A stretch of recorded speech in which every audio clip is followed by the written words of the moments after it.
Hello，大家好，我係 Nana。今日想同大家分享下 Mini Lindy 一代同二代到底佢哋有咩分別呢？同埋會試俾大家睇下佢哋個容量，最尾亦都會講下佢哋嘅價錢㗎。咁而家首先我同大家 unbox 呢個 Mini Lindy 二代先嘅。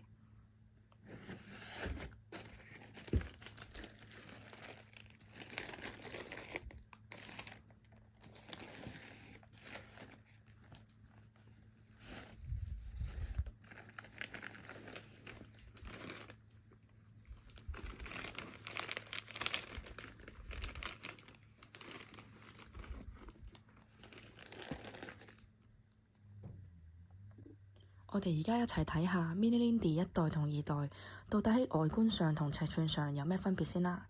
咁左邊呢個呢就係一代啦，右邊呢個係二代。佢哋個長度呢，呢個位置呢係一樣嘅，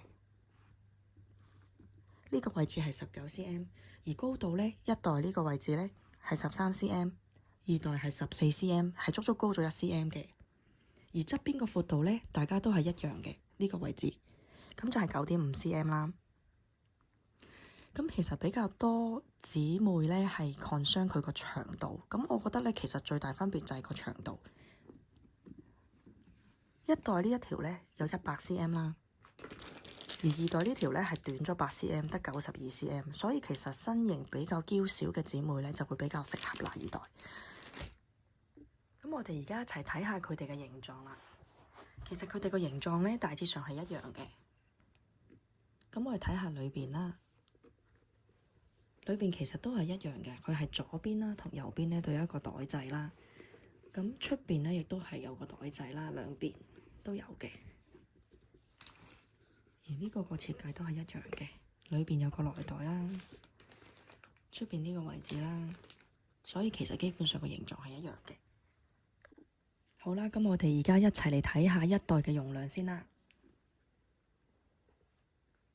首先係一個 Silk In 嘅銀包啦。一個尺寸比較大嘅尿袋，呢個 Kelvy Card Holder 啦，粉餅、藥盒啦，係啲唇膏同埋日常用嘅濕濕碎碎嘢啦，出手液、紙巾、車匙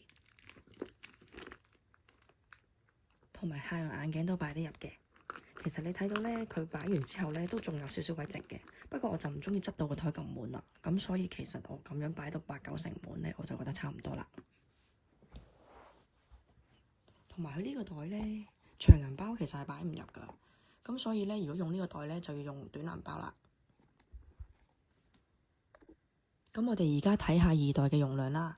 咁我就將呢頭先一代入邊嘅嘢呢塞晒入去啦。咁你見到呢，其實佢呢係仲有明顯個空間呢係比一代係多啲嘅。咁呢，佢可以擺多包紙巾啦，一個細嘅尿袋啦，都係冇問題嘅，都可以閂到嘅。咁所以因為呢，佢個高度呢高咗1cm呢，佢上面其實都可以再執多啲嘢，所以呢，佢哋個容量都真係好犀利。咁除咗 BKC 之外呢，愛馬仕手袋入邊我自己就最中意 Mini Lindy，因為佢真係細得嚟又好實用，容量仲好大，同埋佢有拉鏈呢，去旅行用就最啱。特別係坐車啊、坐飛機嗰陣呢，個袋周圍放呢都唔驚跌晒啲嘢出嚟。所以點解我用完第一個之後呢，就一直想要多個啦。咁最後呢，就想同大家講下個價錢啦。我覺得其實都好大分別㗎。咁因為呢兩個袋呢，其實都喺香港呢，愛馬仕個專門店度出嘅。咁一代左邊 Etude 呢個呢，其實係我2021年1月份出嘅。咁我價錢我都唔太記得，因為我唔見咗張單啊。我記得係4萬尾5萬左右啦。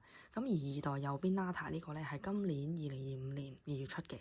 價錢係港幣62,900蚊，咁呢個價錢足足加咗萬幾蚊，所以都好犀利。所以呢，如果真係中意嘅姊妹呢，就可以快啲入手啦，因為呢，我覺得都係會越嚟越貴啊。嚟緊呢，我會多啲分享愛馬仕嘅嘢啦，咁所以呢，大家喜歡嘅朋友呢，就不妨 subscribe 啦。